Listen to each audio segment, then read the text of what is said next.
All right there. Good morning, good afternoon, good evening, wherever you're watching this, wherever you're watching this. My name is Ruben Quinones. I'm the SVP Client Strategy here at Amsive. We're a performance marketing agency.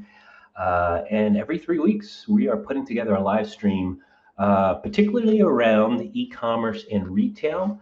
And we are heading into one of the most busiest, hectic times in retail.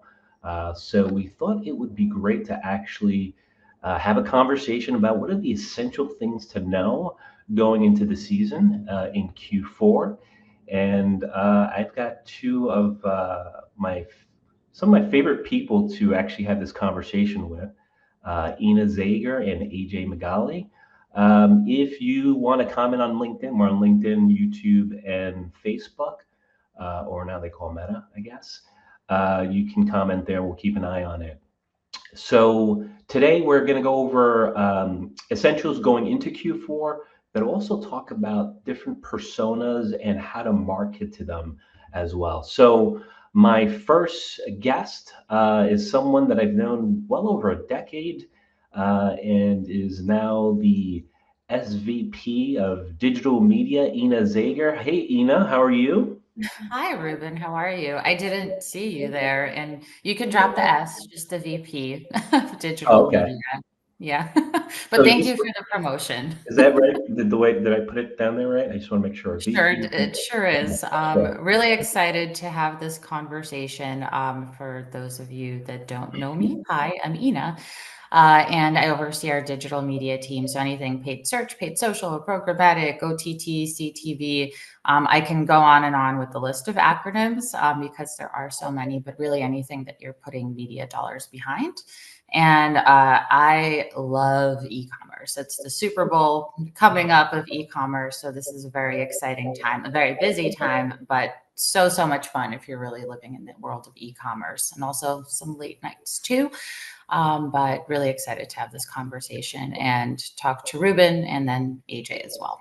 Very good. And our second guest is special because he's at Google now, but he used to work with us. He was our one and very own AJ Magali. I'll bring him into the room. Hey, AJ, how are you? Good morning, Ruben, and how are you today? Doing good. Doing good. Are you feeling okay today? Well, I'm a little under the weather, but it's not the We had a um, very interesting pre-show. You guys aren't brave enough to talk about it now, are you? Now that you're on a live stream. Yeah, you guys are on quiet. that note, hi everyone. I'm AJ. I manage the Google and agency relationship for Amsive, but as Ruben alluded to, I spent 10 years in digital media, and 3 of those wonderful years was unfortunately working alongside Ruben. But it was great working with Ina. So, you know, Did you say plus and fortunately or unfortunately? I didn't know if I caught that correct. unfortunately for you, yes. Really? Well, thank you for coming on again. I know you did our very first live stream a couple of months ago, and here we are again, continuing to do this. And this conversation is about, talking about the challenges in the marketplace and what do we see from an agency perspective, but also from a Google perspective. Obviously a great partner with us. So I guess we'll dive right into it.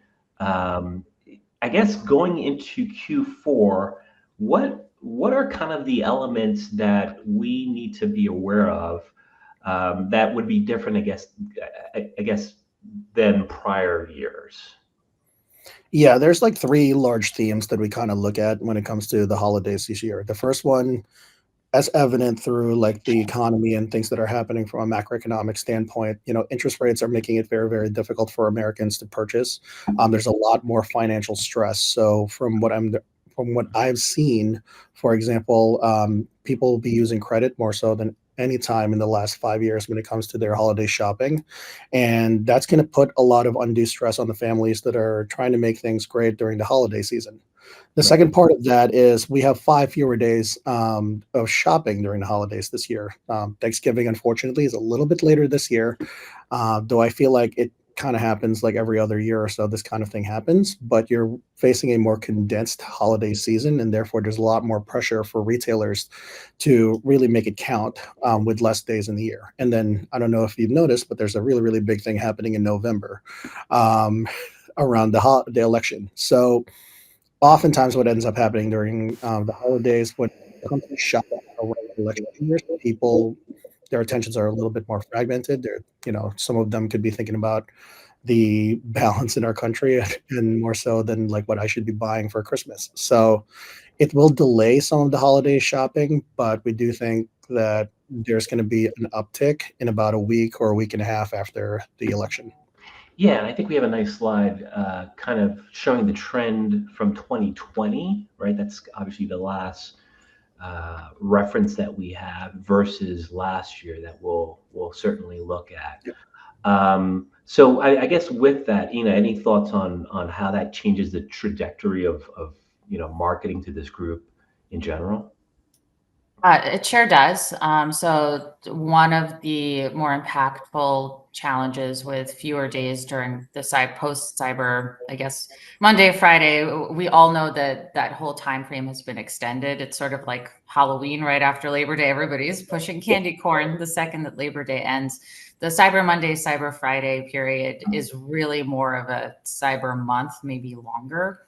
But with it still being condensed and with the bulk of that spending and also purchasing happening between Cyber Friday, Cyber Monday, still occurring where we see those peaks typically, there will be more competition in the auction. So, it just will have to be kind of condensed into a much smaller period. So do expect CPCs to increase quite a bit. But what I'll say is there's plenty of ways to combat that, which I'm sure we'll be able to talk about that. A lot of it is audiences and also, other areas of opportunity, but we can talk quite a bit more about that. The other thing I'll add is with an election coming up, while there are people that are less likely to make purchases ahead of the election, it's the types of purchases too that matter, because you'll usually see people not purchasing like big ticket items or more expensive items ahead of the election. So we're talking about, like cars, appliances, I don't know, couches, things like that, that typically are going to be just more expensive. They want to see what happens when the election is decided and then start making those purchases again. So you typically will see a pretty consistent trend in like the regular items that people would be buying. So that doesn't necessarily mean that you have to be extra careful about investing media dollars, ahead of the election. It just means you have to be mindful of the vertical that you're in. And one more thing, there's always one more thing.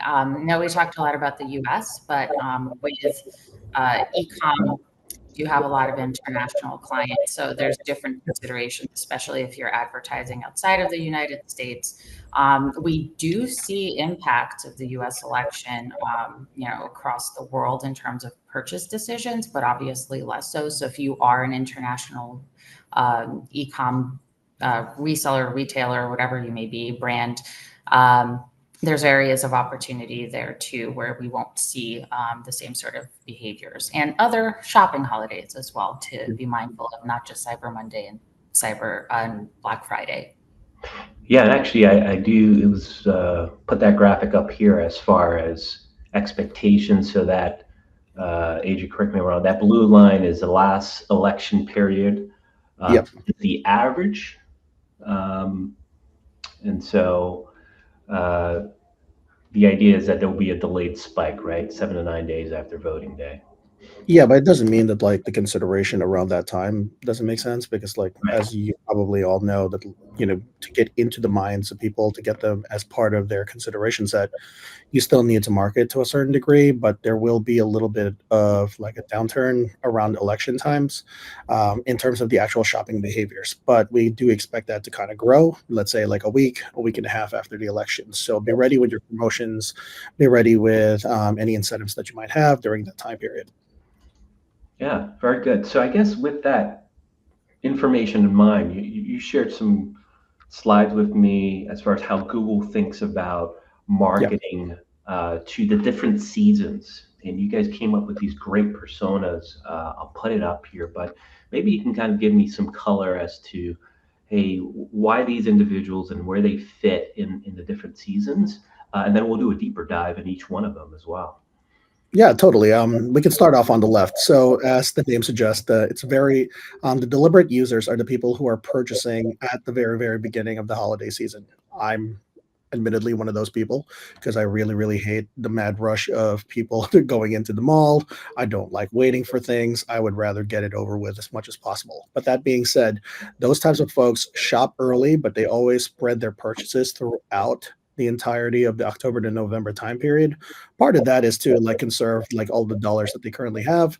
Part of that is to also do some research on like what gifts are available for them.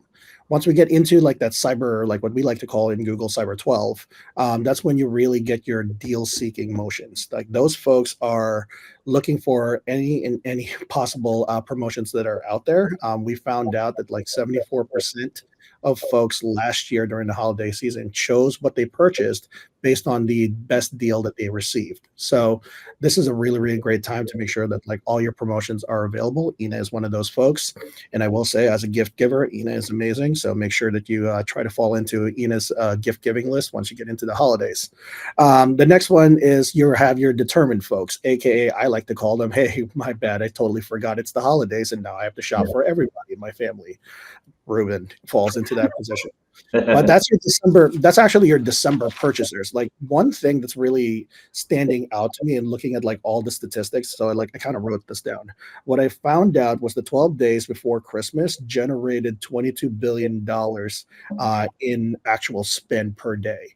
Like that, you can't sleep on December. December in its own, I believe, had almost double the demand that Cyber 12 had. So you don't want to sleep during that time period, but you also want to make sure that like you're talking about the um, urgency of the matter that of having your gifts on time. Like there's only one weekend of ground shipping during that time period, so it's really really important that like anything that's related to get it as quickly as possible. Omni-channel becomes a really, really big one as well, making sure that like buy online, pick up in store options are available for you.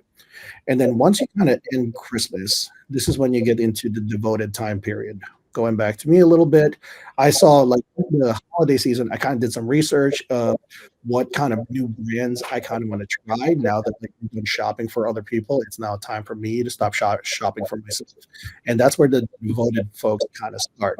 So you want to try to, this is a really, really good time as a brand to create a relationship with your users so that in 2025, you can hit them with as many promotions as you can. No, I mean, this is a great way to kind of look at it. It's always like it usually was in three parts. You can correct me if I'm wrong. I always thought of it in three parts. It's like pre-holiday, during holiday, and Yeah. maybe post-holiday. But this kind of puts more, I guess, more emphasis on, hey, into 2024, how are we seeing it based on previous trends? And again, some great data from Google as well. Um, so I guess we'll dive into each one. I don't know if you had anything to add to this, but I think it's pretty self-explanatory, and AJ kind of killed it. He So really did. yeah, I wanted to do a deeper dive into each one of these personas, at least a little bit, as far as what trends we should consider, like the deliberate folks, right? The October, November. Is that the Ina folks, or is she November, Now December? that would be more me. Okay, Deal that's shopper. I'm like, yeah. show me the Ina is a 50% deal shopper. off. Yeah. No, for these guys, you want to make sure that like And by the way, your I kid. have to ask, I think I asked you before, but just for those, because Cyber 12 is Yeah. more of a Google term, right? Can you explain what Cyber 12 is? Yeah, I feel like we called it several different things. We called it Cyber Week, Cyber 5, and now it's expanded to Cyber 12. The reason why we call it Cyber 12 is that there's we've started to realize that the Thanksgiving, Black Friday, Cyber Monday days are no longer just the top days of the holidays. Mhm. It is also inclusive of the shoulder days that are leading to the Thanksgiving holiday and the days after that. So, for example, the 2 days, the 3 days before Thanksgiving, that Tuesday, Monday, Tuesday, and Wednesday is it becomes a heavy shopping period as we see like large numbers of retailers are starting to get in there promoting their Thanksgiving sales that kind of get capped off into Thanksgiving and Black Friday. Friday. But that being said, people are purchasing during that time period. And then once you hit Cyber Monday, people might think, okay, that's when all of the demand goes away. It's not necessarily true. It goes all the way up to Super Saturday. Like, if I'm not mistaken, I think Super Saturday in itself had generated more demand than Black Friday did. Sorry, than Cyber Monday did. So there's a lot of demand in the shoulder days around the holidays. But that being said, like, Cyber Week, Cyber 5 is really, really crucial for the holiday season. AJ, that blue line there, is that the brand searches relative, I guess, to generic? I don't know if The generic searches, yeah. So anything that's like related to where you would get the brand is people already know who you are. They already think about you as an option. But yeah. that doesn't mean that like that's the only thing you need to protect during the season. You want to make sure you're showing up for core products like the sweaters on sale wherever you want to purchase. This is a really, really big important thing, especially the more niche your product becomes, the more it's imperative that you need to show up for those searches. So for example, I don't know. Sorry, I'm going down an Etsy rabbit hole as I'm Oh, you're planning. good. And again, we're just so for the audience talking about Google search specifically here, right? Yeah. Yep. Yes, sir. Oh, I think you wanted to add on a couple of things around like the brand and generic searches around that. Sure. But I think one thing, what I want to talk a little bit about is, I know you're on the Google side, but there's, similar trends that we see with retail.com as well. So one thing that you noted, AJ, was that, people are much more open to new brands or areas that they may not have previously purchased during this period. So like if you are an Amazon shopper and you're advertising on Amazon, I'm sure many of you see or behave in this way, like you will just add random things to your cart during the cyber period, just because, they're probably low cost, you're already spending quite a bit of money. And so, what's a couple of dollars more? So we do see quite a bit of that behavior that, occurs not just on Google, but in general for any sort of like retail.com. Or even just like on sites, especially. And then again, this is not tied to the paid media side, but we often see that from a site perspective, this is a really good opportunity if you don't have this feature already available on your site to, if somebody is adding something to cart, upselling or trying to add complementary products or offering those or deals on those items. When somebody is at checkout. So not necessarily tied to paid, but really is a good prime time to have that function available because people are more likely to just add to cart. Actually, I wanted to add something to Ina's point about the retail.com's trend. A really cool stat I saw was that like during the time before like that cyber week, people spend around there's been 6 billion minutes spent in shopping apps before the season, like doing research, favoriting things. I'm a big favorite person, like because I want to return back to the cart at some point, right? And then around that time, there's also 16 million shopping ad downloads that happened during that time period. So this is a really, really good chance for, like, to Ina's point, like retail.com. If you're one of those and you have like apps that are currently available for you, this is a really good time to become part of the consideration set for these users. yeah. The way I'm reading this, guys, is if you're not a well-known retailer, it looks like your opportunity is before then, right? Before people start thinking about the brand. So it's good to kind of, all right, well, if I'm a new retailer, it looks like there's a good window of opportunity because the deliberate folks might be, again, being deliberate about researching and comparing products, solutions, etc. This is great. Yeah. So I guess we'll transition to. Before we do that, though, would add so like some very practical applications of how to target those users, especially Right, that that was are my next slide. You took it out of me, but go ahead. Well, yeah, but this is just like a super practical, like action item that you can take. So this is where if you are running on generic keywords and it's critical to get that traffic to your site from those generic keyword terms because those do spike up quite a bit in that earlier period. So getting them to the site when they're in that sort of shopping around consideration phase Things like remarketing lists for search ads. That's a pretty big and solid tactic if they start searching for those keywords. Again, remarketing is pretty critical because you do want to stay quite top of mind. And I want to just simplify that, right? Because Mhm. to explain what RLSA is, right? So someone who has previously searched, you're bucketing them into their own audience within Google, right? Because It just, yeah. Right. Yeah, so it's like keyword-based remarketing on Google, but then you can also do like more traditional remarketing to users who've been to the site. And a really good way to do that is, again, you can use UTMs, you can use other ways to differentiate those shoppers that have landed on your site that maybe have never visited your site previously. That's their first visit. Like Google Analytics is a really great place to create those lists. So you can target those users in a different way than maybe you would be remarketing to a user who, is already a current customer or, has engaged with your site previously.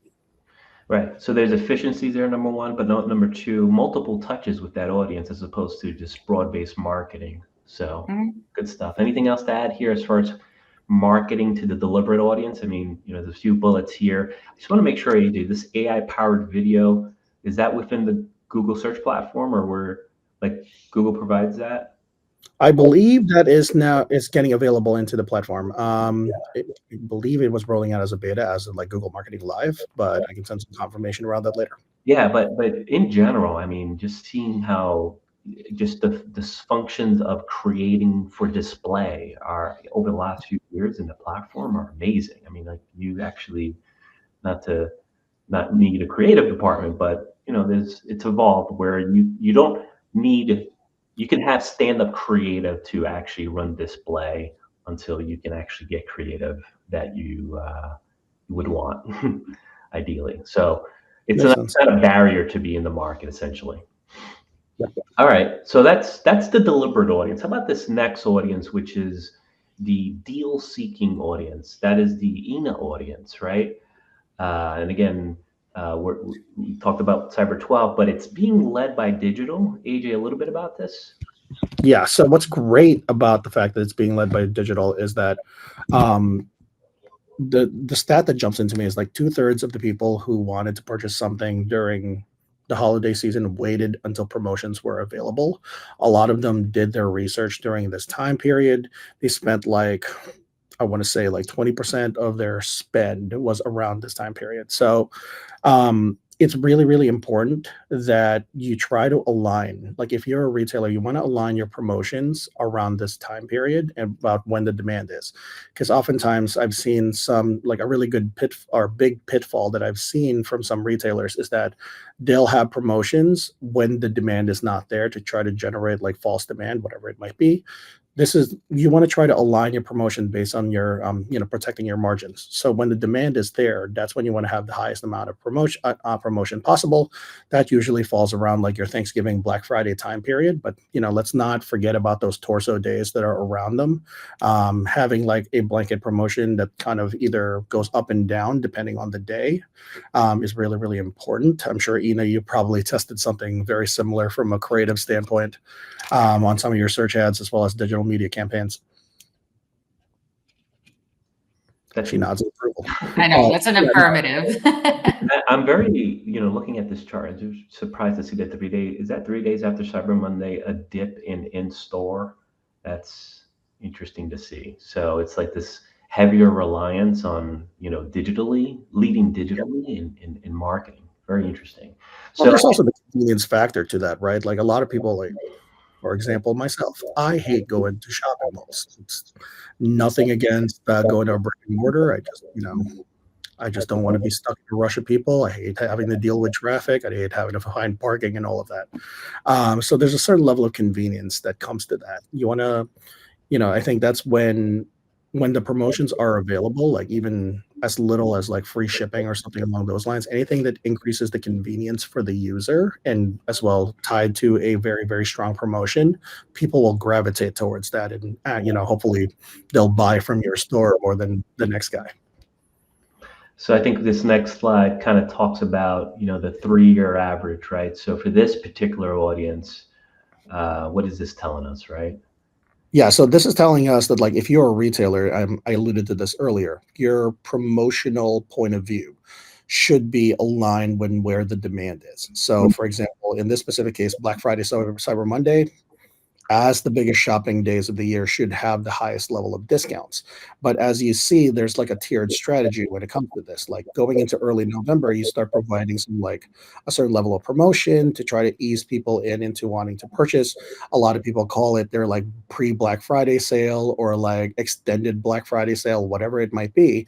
But it's a good way to like get people into the store. Maybe if the need is really, really important or they think it's a deal that's really good, they'll go ahead and pull the trigger. But sometimes, you'll also get people who will put it in the cart and wait until like the Black Friday, Cyber Monday day to purchase. And that's when the majority of the promotions are. That being said, there's still going to be some demand on that December time period, which is where we're starting to see like some of that promotional timing kind of taper off a little bit. It's really good to kind of check out like there's those two little spikes on the average from a demand standpoint. Like you want to try to still be there because people are wanting to purchase your product. They're wanting to get they have a need for your product, especially during the holiday season. What's the best way for us to get them to purchase our product compared to somebody else's? It's by providing them with a promotion. Right. So, Um, yeah.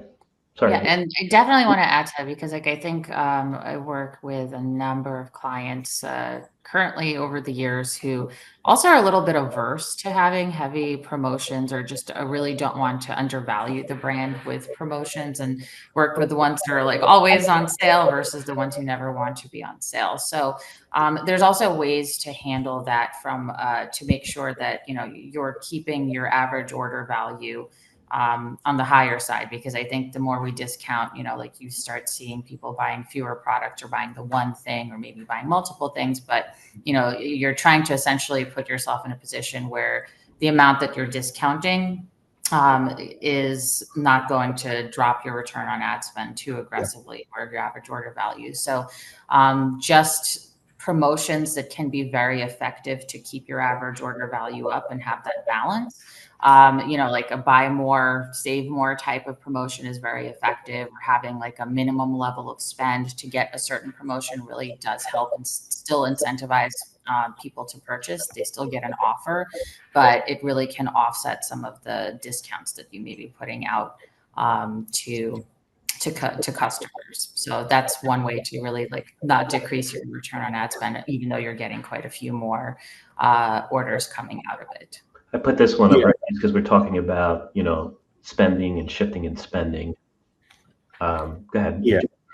No, actually, one thing I wanted to add to Ina's point, like one of the cooler things that you can play with in the Google, like as far as like the performance max campaigns and the shopping capabilities of it, one of the cooler things that you can play with is the merchant center feed. Like having worked in retail for the first couple of years that I was here in Google, we would play with the merchant center feed to group products based on their margins, for example. So if you want to increase the exposure of your margin based of your like lower margin product or sorry, higher margin products to make the most out of your profit, there's some bidding strategies that you can employ. You can leave them in their own smart shopping performance max campaign. You can set the level of efficiency to something a little bit lower. It's going to increase the total amount of exposure, hopefully leading to more conversions. But since the profit margins are going to be a little bit wider, hopefully there's more money in your pocket. But for things that are going to cost you a lot more to produce or market and to sell, you might want to like put them into a separate campaign, maybe increase the efficiency of the target ROAS that you're currently using so that you're really making it count as much as possible, where you're only paying for things that are, for a fact, are going to generate a certain level of revenue. Right. So headline from that, right? If I'm just more the marketing director type, is hey, if I'm working for an agency or in-house person, is ask the right question, right? Is hey, are we segmenting our higher margin campaigns versus lower profitable campaigns at the very least, right? That'll at least start the conversation and or get them to start thinking about grouping those campaigns. Because I always tell marketers, that or 101, it's like think of this as buckets of money, right? Yeah. Separate the buckets out so that you're saturating your more profitable campaigns, essentially, is what you're alluding to, AJ. Yeah, one of the bigger issues I've seen is that like you'll see a marketer who will tell you, "Hey, for my entirety of my business, I need to maintain like a ROAS of 10 or a ROAS of 5." Right. That is, it's I like the fact that they really care about the profitability of the business. I question whether like are we looking at the business as proper as possible, because like a ROAS of 5 may just plateau you to a certain level of conversions on a monthly basis, or prevent you from showing up from things like people who could be buying like higher ticket items that have a higher profit margin. So and sometimes there could be just a situation where some marketers may not know exactly what the profit margins are on a product by product basis. What Right. I love about e-commerce is that there's the added benefit of the instant result. Like I don't know if that excites you guys too, but I love looking at like the return on ad spend when I'm running like a paid search campaign, because I know for a fact how much money I'm bringing back to the client. Now, if you throw in the profitability with that, it's a much better conversation you can say than at the end of the day when it's like, hey, I brought you $20,000 in revenue, or hey, I've given you $10,000 that's going straight to your wallet. It becomes a much more powerful conversation. So understanding what the profit margins are, being able to create multiple campaigns that will hopefully increase your ability to drive like profit home into your wallets are usually the best strategies that I like to employ for my clients. Yeah. No, good. Yeah, this is like such a common, I mean, but the other, and there's like two things I'll add to that. I know we keep on adding because I feel like this is just like normal conversation of this.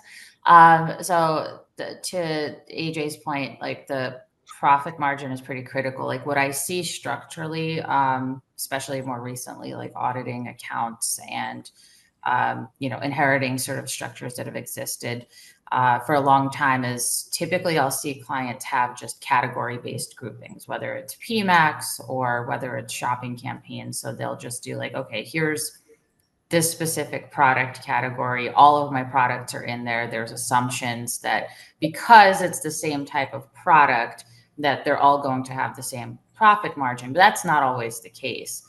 So I see so much of that, where when you really start like digging into the weeds, you'll start seeing, well, some of those products have, a much higher cost of goods sold, even though it's the same product category. So to AJ's point, like grouping by profit margin is one way. Another way that we've been grouping is, and it's pretty much recency of purchase, especially with Performance Max. So like, for example, you'll have products that sell very, very frequently, and they sell at a high volume. So those should be grouped together. They may have different profit margins, or they might have similar ones. That's sort of less relevant at that point, but they just sell it quite a bit. And you want to be able to control how much you're investing and how many media dollars you're investing there. But then you're going to have another group of products that, sell at a medium frequency. And then there's the ones that rarely sell. And so that's less tied to the product category and tied to, giving those products that sell quite frequently a better chance of selling more of those products. And then also maintaining that profitability by using, TROAS bidding with those products. So that way, you're not missing out on the fact that they sell at a high frequency. You can also make sure you're setting those guardrails around them becoming unprofitable. So that's been a really successful way of structuring campaigns, in addition to just structuring by profit margin as well. So on a kind of 30,000-foot view, right, we're talking PMAX, right? So Performance Max, newer, I'd say last couple years. For those that don't know it, it's basically a combination of display, search, really the ecosystem of Google all in one campaign. But Ina, Yep. would you agree, going into Q4, since we're talking about essentials for Q4, we're still leveraging both the traditional channels within Google as well as PMAX, right? Even though PMAX is a combination of all that. Retailers. Yeah. So I don't know. I might get like my hand slapped by Google for this one, but it's also like, I can only speak to, what I've been seeing in, throughout accounts or accounts that like I've been auditing recently. And it's been interesting because we still look at PMAX as a supplement to other campaign types, right?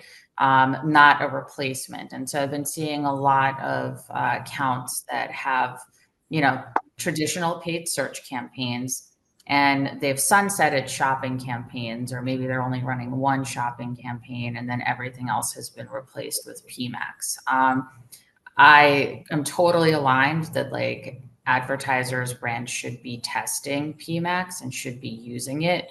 But I really think we need to make sure that we're not completely eliminating like traditional shopping campaigns or traditional video campaigns, because it does give us finer control of when, where we're serving, and allows us to really determine for things like PMAX, like which product maybe should be going into PMAX or which product category should be going into PMAX. Because, again, not every advertiser will also have all of the assets needed. So like video, image assets needed for PMAX, and may also have like very restrictive brand guidelines where, some of those AI features or auto created videos or images might not be an option for them. So that's where you definitely don't want to just eliminate some of the traditional campaign types in favor of PMAX or demand gen. Like, I think there has to be a balance between the two, but Google has told us like PMAX, demand gen, those are areas that they're very clearly moving towards.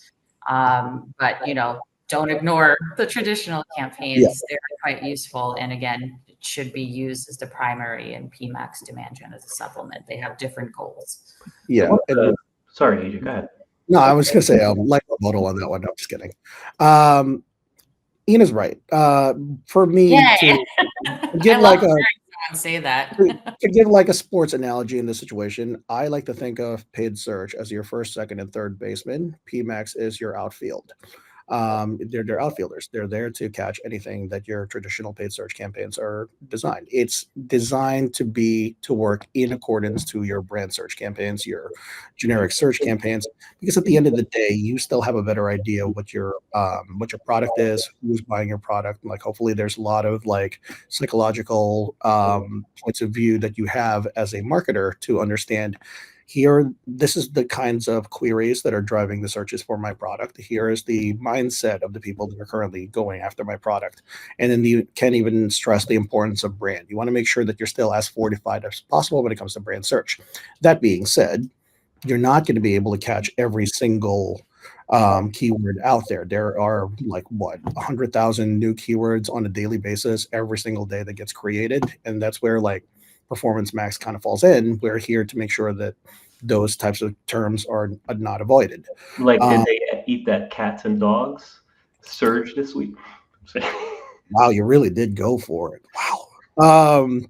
No. So the other avenue, and Ina kind of alluded to this too, it's how the campaigns also get measured. Because, sometimes, I'm a full 100% somebody who supports like the Performance Max campaigns. I think there's a lot of the great thing about the AI tool that we currently have is that we're designed to find people who are likely to convert for whatever it is that you're trying to do on the site. That being said, there's a certain level of limitation when it comes to Performance Max in terms of like the exposure. There's going to be your marketers in the world who maybe rely on marketing mix modeling as the number one basis of truth for them, where a normal shopping campaigns would do. So my suggestion is just like work at this with your like Google account leads. I'm sure they'll have some solutions that are available for you. But that being said, we are moving to a place where understanding the audience behavior that's leading to the purchase and hopefully making a predictable assumption as to when they're going to purchase and when we should be bidding more for those types of people. We are moving into that space, especially with the growth of AI and all of that.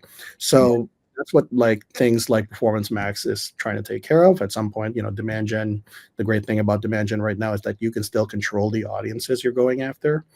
But, Performance Max, as the name suggests, it's designed to close the deal. So headline, I guess headline would be, for this Q4, diversification is key, at least within the Google ecosystem, right? That may change in the next year or two, but that's the key. I did want to kind of land the plane on the personas, right? We had two. Oh yeah, that's right. That's what we were talking about.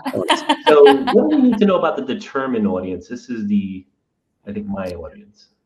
Yes, that's Yes. This is what I think of. Like, also for some reason, Ruben, you just reminded me of like Sinbad in that movie where like Arnold Schwarzenegger, was it Jingle All the Way?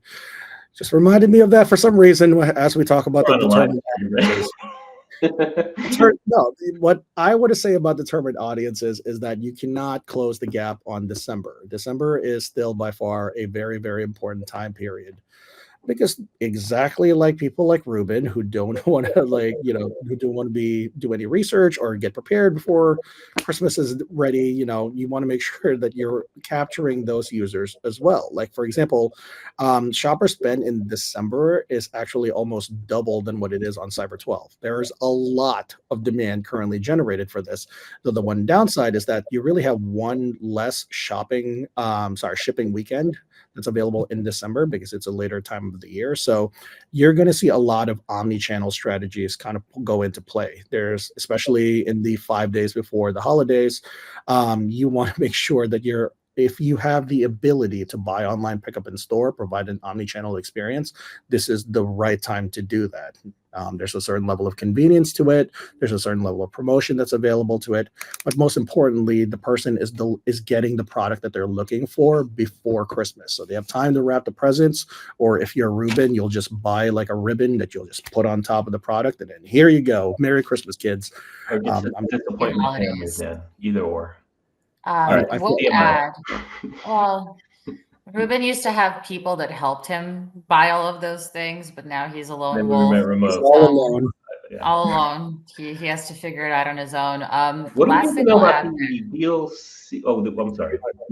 I do want to add something. So this is me coming from the omni-channel on the media side. So we often see that a lot of advertisers, clients have a shipping cutoff like halfway through December, like December 13th through 17th is usually like the last stretch to be able to get it with regular shipping. Then you start going into overnight, 2-day, and so on. We often advise, especially for advertisers who are on Amazon or on retail.com, like a walmart.com, you can actually shift over your advertising on Google or on Meta or other areas to drive to Amazon or to Walmart, so long as they have, like those 2-day shipping options that, might be extending their ability to like send things out. So it may not be on your own .com, but you can definitely sell more product if you are on retail.com, and there's still more of a bigger window to be able to get the product out to the customers before the holidays. So something pretty easy to do, but definitely something you should plan for. And obviously you would need to be selling on Amazon or another retail.com. Great. Last but not least, we've got the devoted audience. What do we need to know about these folks? All I'm going to say about this is that there's 47, as of last year, there was $47 billion that was spent after Christmas.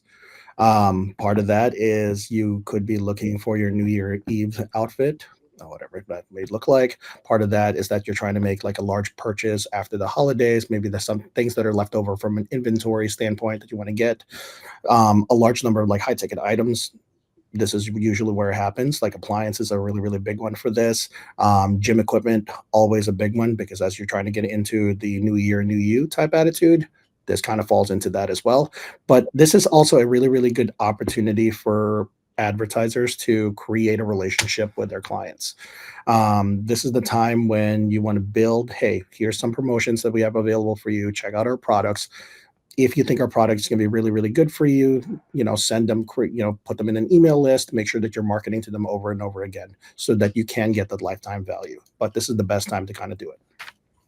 Also a really good time to build awareness as well. So we typically see, like, obviously everybody is in the auction just like right ahead of Christmas. So like, I don't know if Google still refers to it that way or if it's more universal, but Q5 pretty much like leading up to Christmas and then immediately after through the new year, CPCs dip. Like competitors remove themselves from the auction because they don't want to be in the auction. They've sold their stuff. So it's a huge opportunity to be able to still get in at a significantly lower cost than you would have gotten in if it was during like, the big holiday rush.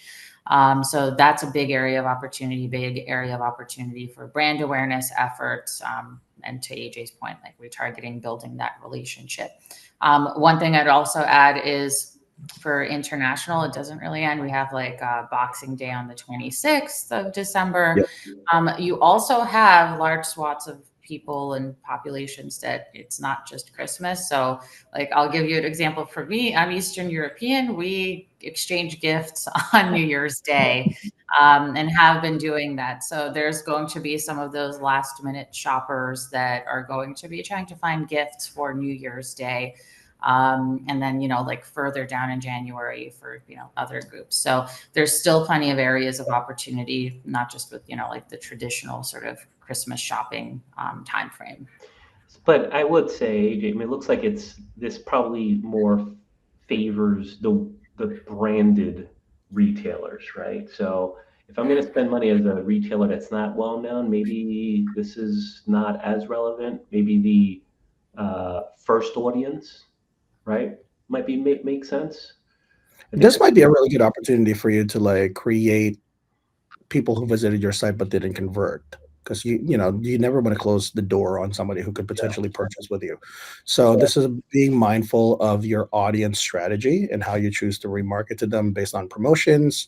What type of products do you want to call out? By the way, Ruben, around this time frame, I'm going to expect a gift card from you because you're late in purchasing my gift. So I would expect a really nice gift card from you around this time period. But that being said, this is a really good time to revisit your audience strategy. What are the calls of action? What are the value propositions that you want to build with these users?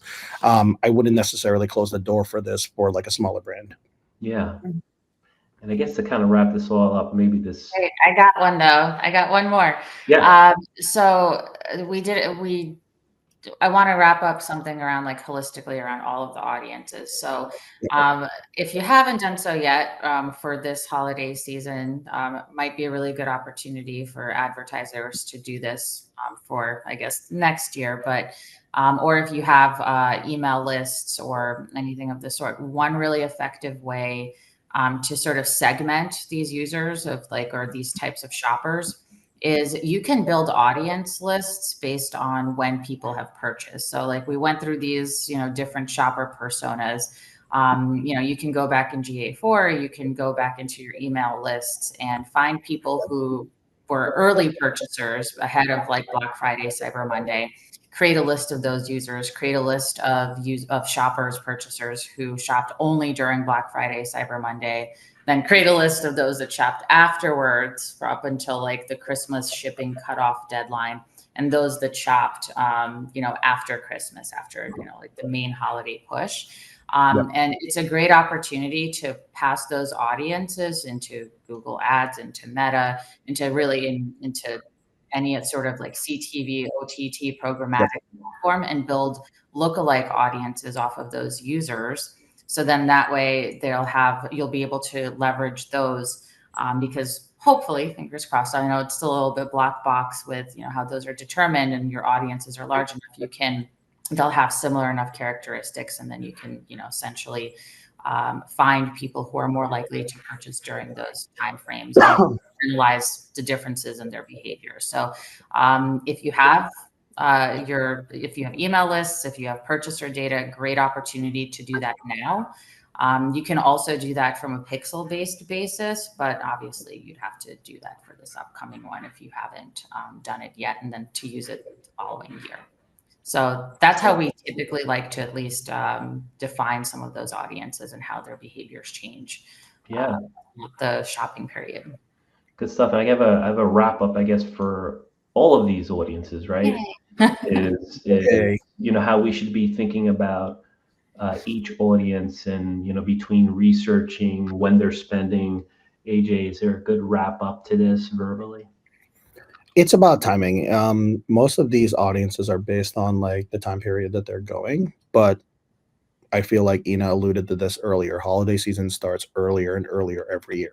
Mm-hmm. So if you haven't yet, this is a really good time to start building some of that strategy that's available. It's not, when during the deliberate time period, start creating that relationship with these types of users as early as now. Like even should have done this like 2 weeks ago, 3 weeks ago. You want to make sure that you're in that consideration set as we're getting into like the deal seeking time period.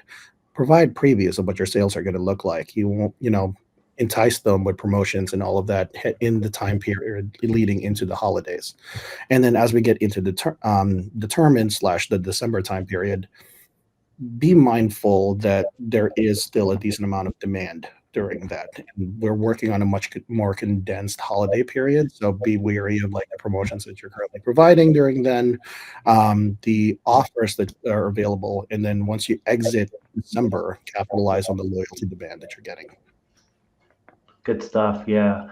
I gotta thank you. This is a lot of information that just went through. So feel free to, and actually, AJ, are you okay if I share some of these slides? If people just reach out to me, just a modified version, that'd be great.